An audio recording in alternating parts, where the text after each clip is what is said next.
We were praying yesterday that God would give the surgeons a special awareness of their skills as they began to work inside Fred Deffendorf. Much of being a doctor is just being a human version of a carpenter or a plumber or that kind of stuff. And they managed to go inside Fred and through some amazing springy steel, open up the arteries into his heart. And so he's got a long period of recovery coming up, several weeks where he can't do absolutely anything at all. And so as a group, we'll respect that. But I want to thank God that he brought Fred through that and made it possible for him to be here with us and serve with us. He's a good guy, the way he's helped us. You want to do this again? Dr. Dwight Peterson.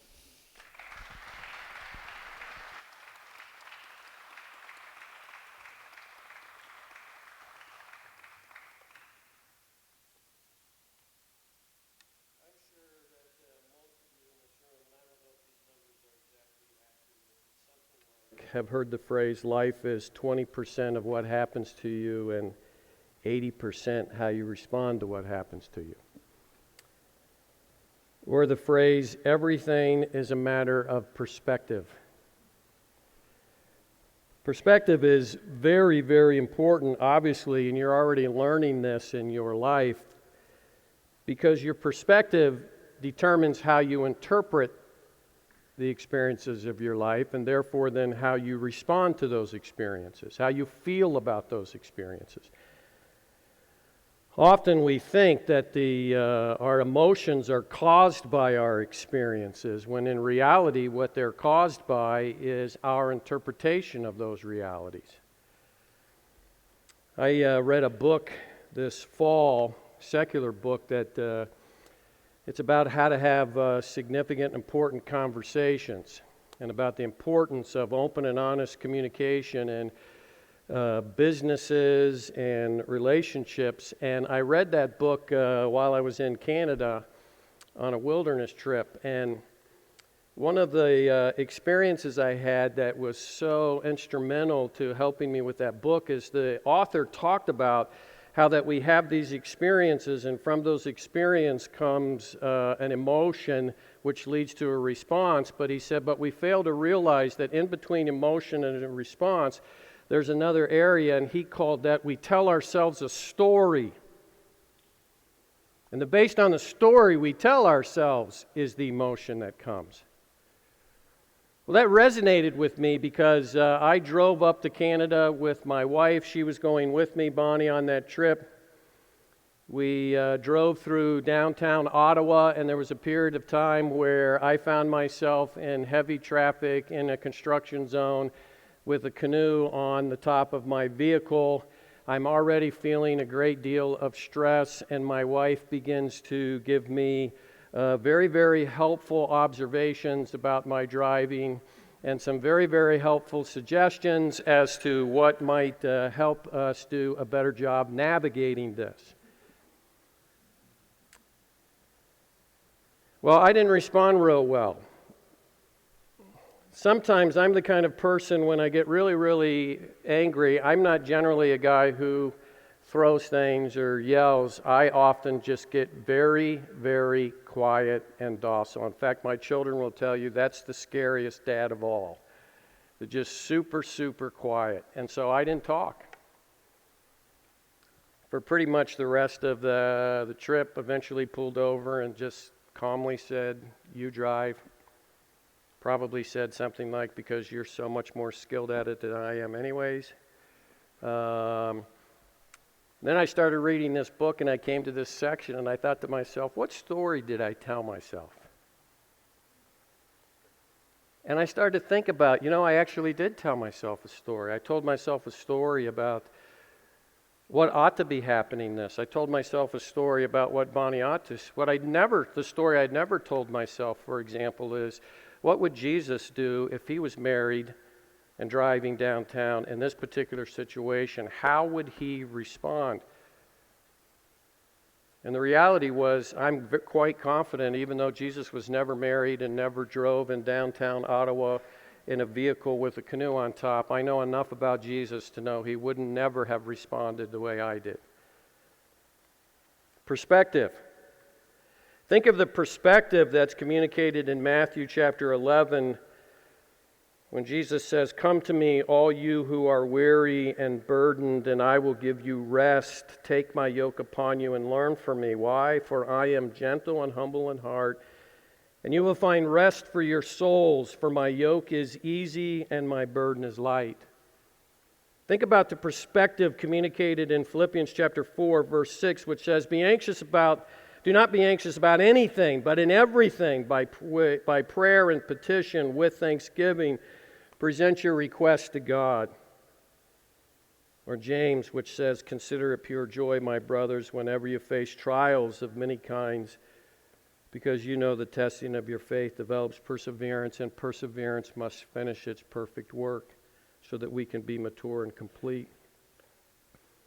Or think about the perspective of Toby Mack, who recently lost his son, when he said, "My wife and I would want the world to know this.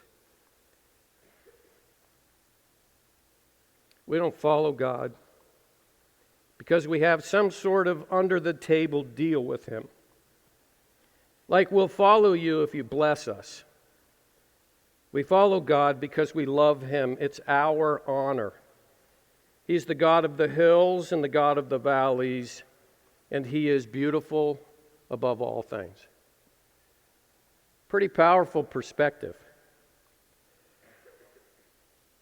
The workings of this message actually started last year at the Global Ministries Conference. Dale Marshfield, who was speaking, said something that so resonated with me.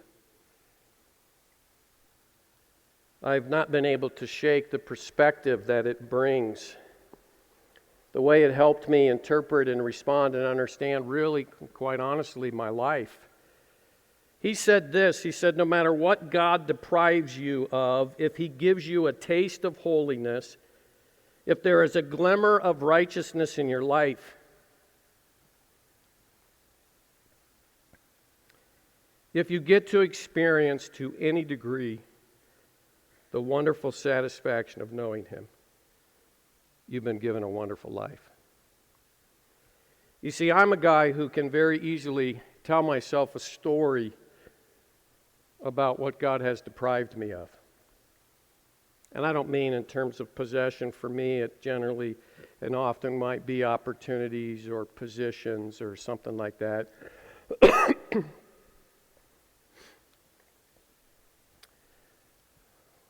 Or sometimes I heard a message this fall. My son actually preached a message on Lazarus that I was watching online, and the point of his message was that God said no. We know that He deeply loved Mary. He deeply loved Martha. We know He had the ability to do something in that situation, but He said no. And Lazarus died. And Martha and Mary come to Him, and they're like, you could have done something. In fact, not only did he not do anything, he in essence appeared to be very unconcerned, because he stayed 2 days. And even His disciples said to Him, "I thought you said he was sick. Aren't we going to go?" And He says, "No." But then He makes this statement and says, "This is about my glory." That no's are never out of anger or judgment or a harshness. They're always a no that a loving Father gives to us, because there's something that enables us to see and to demonstrate His glory. And I would say to you that everything that is for the glory of God is for our good. And I sat in that service, and I thought to myself, I have been given an unbelievably wonderful life. Because to some degree, I have, at my age and experiences, tasted of God's holiness. I've had some glimmer of righteousness in my life, and I've got to experience to some degree. Thank you for that song, brother. And so today I want to take you to a passage of Scripture, and in that passage, we're challenged about having 3 priorities in our life, and it's those priorities that give us That kind of perspective, the kind of perspective like we just sang about, that understands and values what's really important. And then when we have that kind of perspective, we make the right kinds of choices that enables us to experience the blessing and joy that God has for us. And so I want you to open your Bibles to 2 Corinthians chapter 4. 2 Corinthians chapter 4.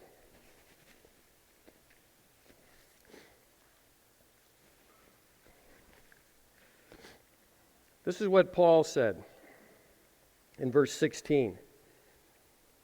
He said, "Therefore we do not lose heart, though outwardly we are wasting away, yet inwardly we are being renewed day by day.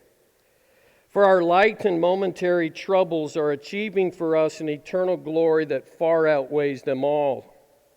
So we fix our eyes not on what is seen, but what is unseen. For what is temporary, but what is unseen is eternal." Now let's keep in mind as we walk through this who we're talking about. We're talking about the Apostle Paul. We're not talking about a guy who's lived on Easy Street all his life.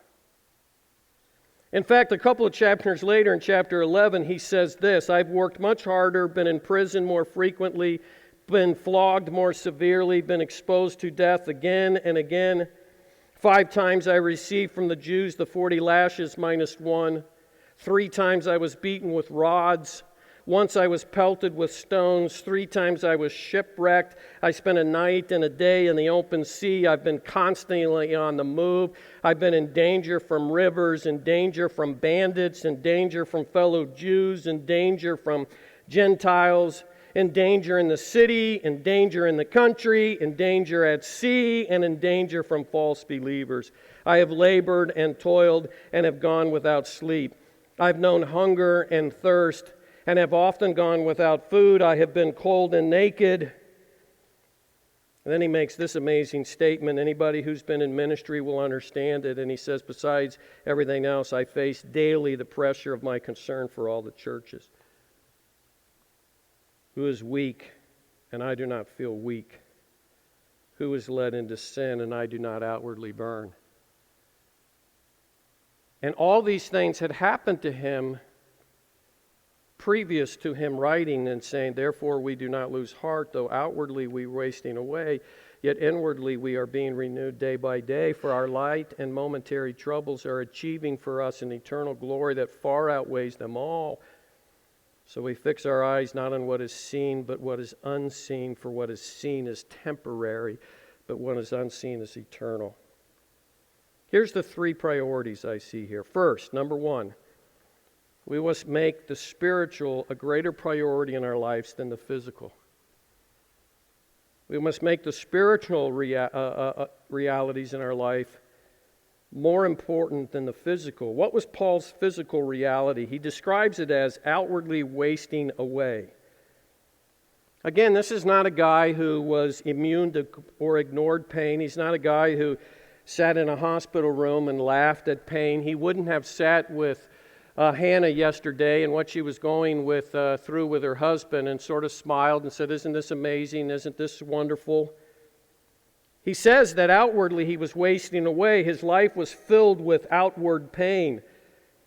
He's not denying these realities, but what he's saying is that those realities are not more important than the spiritual significance that those realities are bringing. His perspective caused him to see those outward realities as resulting in something incredible happening on the inside. It was shaping his view of God. It was weaning him off those things that keep him from making him a priority. That was what he chose to focus on. God was at work in his soul, and he knew that the outward pain was that which made it possible. His spiritual reality was that in the midst of that outward wasting away, he says that inwardly he was being renewed. He understood that the physical trials were leading to his spiritual strength. And he wanted spiritual strength so badly that even if it meant physical pain, he determined it would be worth it. It's what God communicates to us when he says, for instance, in Romans 8:28 through 30, he says that we know that all things work for the good of those who love him, who've been called according to his purpose. For those God foreknew, he also predestined to be conformed to the likeness of his Son, that he might be the firstborn among many brothers. And those he predestined, he also called. Those he called, he also justified. Those he justified, he also glorified. Paul himself talking about his thorn in the flesh, and by the way, he talks about the word he uses there is that thorn in the flesh was so difficult for him, was so painful for him that it impaled him. The word used to take a man and stick him onto a stick, like you, pardon the comparison, like you maybe would a marshmallow, to put it in the fire. It was so painful to him, this thing, that it impaled him. And he says he prayed 3 times, God, please take this away from me. But then he discovered, it says, to keep me from being conceited, because of these surpassing great revelations, there was given me a thorn in my flesh, a messenger of Satan to torment me. 3 times I pleaded with the Lord to take it away, but he said to me, my grace is sufficient for you, for my power is made perfect in weakness. Therefore I will boast all the more gladly with my weakness, so that Christ's power may rest on me. That's why for Christ's sake I delight in weakness and insults and hardship and persecutions and difficulties, for when I am weak then I'm strong. Bonnie and I have discovered as we've aged that when we had children, the pain of their life at the moment seemed significant and dramatic, and it was. Getting cut from basketball teams was very painful. Walking into your son's room as he cries. The pain of relationship breakups. All those kinds of pains are significant. But we've discovered that as your children get older and they become married, the pains of a married person and a person with children are so much greater. The loss of a job, the loss of a miscarriage. I remember my daughter, the first time Bonnie and I had an opportunity with those kinds of things. My daughter, Kristen, and her husband, Josh. Josh was a seminary student. They were pregnant, and we'd all been excited about it. And all of a sudden, Kristen calls us one day to tell us that she thinks she's having a miscarriage, and ultimately she has a miscarriage. And as Bonnie drove to their house to be with them and comfort them, we talked and prayed, and when I walked into the room, I grabbed both of them and I said, first of all, I want you to understand that I grieve as a grandfather. I'm not immune to this pain. But there's a certain excitement in your mom and my heart that this is the first of the things, of the experiences that we have faced over our married life that has an opportunity to give you what you want most desperately. A reality, an understanding. You're going to have conversations with each other. You're going to hold each other. You're going to communicate with each other. You see, Paul cared. He would have said, no matter what God deprives me of, if it gives me a taste of holiness, if there is a glimmer of righteousness in my life, if I get to experience to any degree the wonderful satisfaction of knowing Him, I've been given a wonderful life. And if it requires physical realities to bring about those spiritual realities, then I'm okay. Second priority he demonstrates here is that we must make the future a greater priority than the present. We must make the future a greater priority than the present. This is one of those ones when I studied this, I prayed that God would give me a great ability, because this is one of those perspective things that I talked about. It's easy for me to look at this as a 60-year-old and realize how significantly the decisions I made when I was your age shaped the realities of my life as a 60-year-old. And one of the hard things for me is to watch students who don't seem to understand the realities of how present decisions impact my future, and watch them make decisions that, at least from my perspective, are going to be very harmful in their future and may even prohibit them from ever experience what is a reality in my own life, and that grieves me. Paul's present reality was the word he uses is translated trouble, which means crush, pressure, compress, squeeze. Again, he's not ignoring the realities of his life. He's fully acknowledging that I find myself in a very, very difficult present reality. It crushes me. But he says, I recognize it's momentary. It's a brief amount of time. It's not my whole life. It's not my whole experience. And he says beyond that, not only is it bound by time, it's also light, which refers to as weight. It's a word we might use even trifle or fluff or nothing. He had troubles, but he saw them as light and momentary. And what he really does here too, that's really significant, is his language. What he's really talking about is a scale. And what he's saying is that I have these experiences and they're placed on a scale. And when you look at them in terms of the present, yeah, they seem to hold great weight and great significance, but the reality is that the future realities that I care about far outweigh on the scale of what's important. The future is far more important to me than the present. And his future reality that Paul talks about here is what's referred to as an eternal glory. I think in many ways that means that it's about heaven. It's about what I will experience in heaven. I've always thought, to me, growing up and hearing about this, is that we're going to get rewards. And my view of that, because of my experience, is sort of like the major awards assembly at the end of athletics. And God tells us throughout the Scriptures that we'll get crowns, we'll get rewards. There are these things that God gives to us because of our faithfulness to Him. But there's going to become a moment in time, in that award ceremony, where my heart and your heart becomes overwhelmed with love and gratitude for God, and we're trying to find some way in that moment to express how much we love Him. And the Bible tells me those will be my opportunities to take my crowns and bring them up and lay them at His feet. One of the images that have been a part of my life, most of my life, is how incredibly horrible it will be that day if I don't have anything. No eternal. I've always wanted to let everybody finish and then motion and everybody hear a beep, beep, beep, beep as my U-Haul backs up. Keep it coming, boys.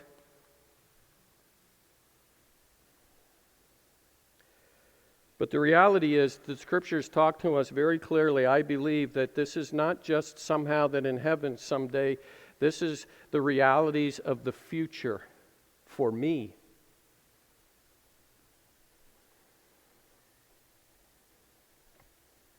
There's all kinds of things that we value in life, right? We want to feel. I like to talk about that the future is about experiencing the greatness of the human experience, the peace that brings, the contentment that brings, the joy that brings. I mentioned my granddaughter Ivy yesterday. I got back to my office and my daughter-in-law sent me a video where she pulled it up on the screen, and Ivy runs to the screen and she's pointing at the screen, "Papa, Papa," turning back to her mom and trying to figure out what in the world's going on here. How do you package that?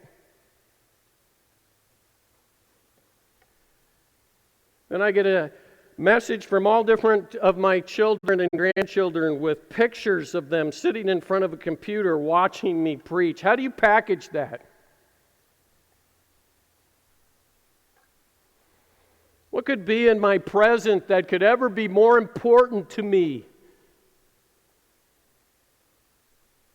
than sitting down there and just before I come up, my wife reached over and squeezed my hand?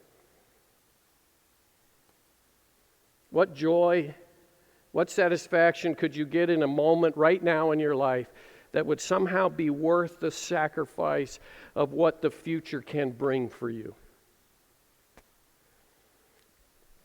My youngest son works in a college ministry out in Iowa, and last Easter we went to visit them, and he said to me, when I go visit my children, my son-in-laws and my sons particularly, I just say to them, I just want to be with you and do your day. Whatever you do in your day, I just want to go with you. I don't want to do anything. I don't want to speak. I don't want to talk. I just want to be with you. So Luke said to me, my D group is meeting tomorrow at whatever it was, 5:30 I think, and he said, I want you to go. He said, but Dad, I want you to tell your story. And I said, that'd be great. Be happy to. And then even at my age, I started to think to myself, okay, what in the world does my story?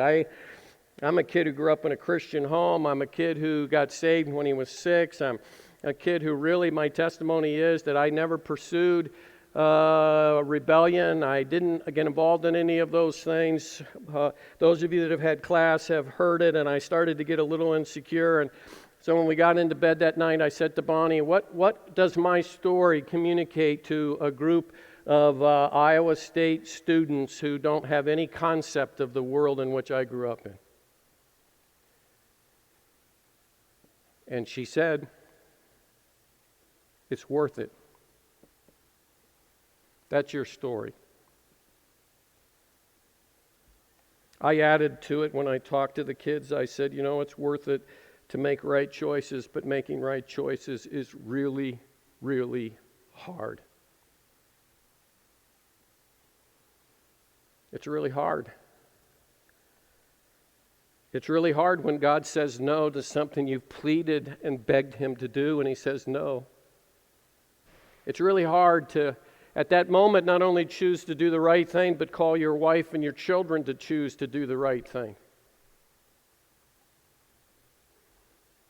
It's not easy when temptation comes. It wasn't easy. I've said to many of you, the hardest part of my job that's so hard is trying to convince you that I was once 18. I had to make decisions. I had to make choices. You never hear anybody, by the way, say to you that they regret right choices. Nobody ever regrets doing the right thing. Nobody ever regrets honoring God.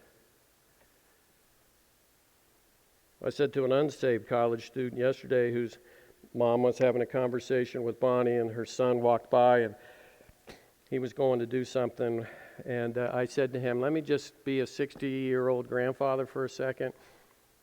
Stupid never gives you what you want.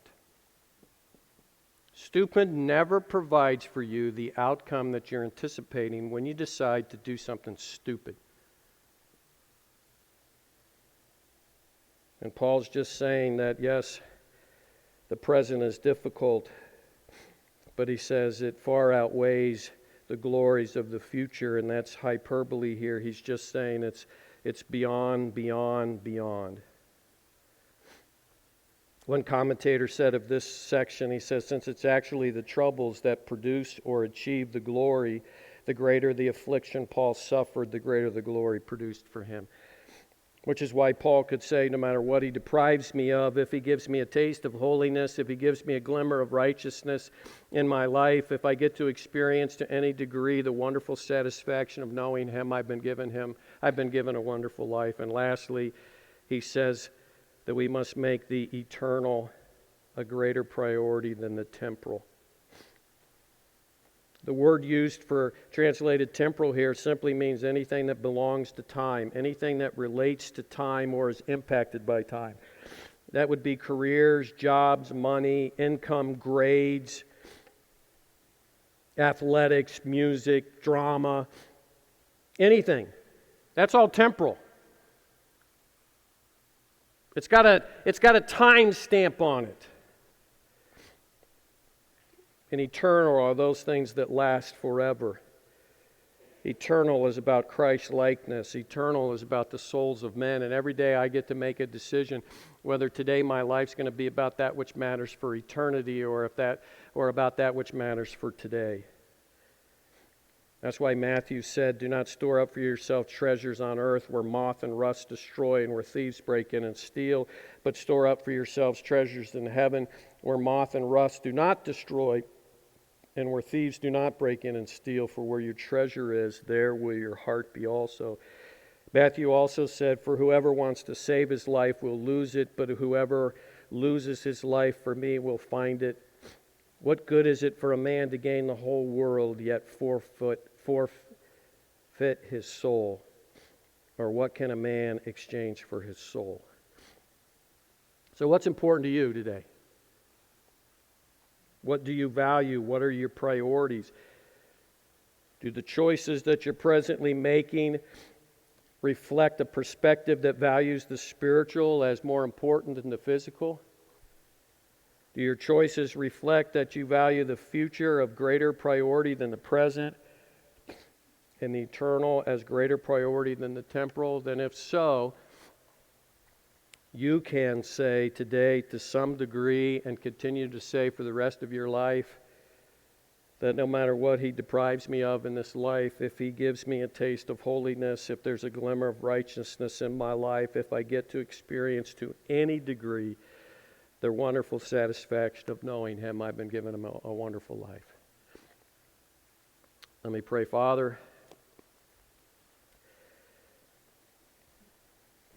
I know that when you prompted the hearts of people here at the school to invite me to speak this week, when I believed you prompted my heart to choose topics, choose what I believed you wanted me to communicate, that it was the people who have heard this that you had in mind. And so I do want to pray for them. I want to pray that you'll help them to be people of thankfulness, that you'll help them to be people who have the right kinds of priorities, that they can have the right kinds of perspectives, and then make the choices that achieve for them what's most important in life. But I also know, and maybe even more important than any of them, is you chose it because you wanted me to spend more time studying this, more time thinking about this, more time reading about this, more time writing this. And so I would pray the realities that you want to remind me of, the choices that I face even at this stage of my life, that I would be a thankful person, that I would be a person who would value what's really important, that deep down in my soul I would truly be able to say that no matter what you ever have or will deprive me of, that if you give me a taste of holiness, if there's a glimmer of righteousness in my life, if I get to experience to any degree the wonderful satisfaction of knowing you, that would be the greatest joy and delight of my heart. Please help that to be true in my life, and help me to lead my family, Bonnie and I, together to live that reality. In Jesus' name, amen.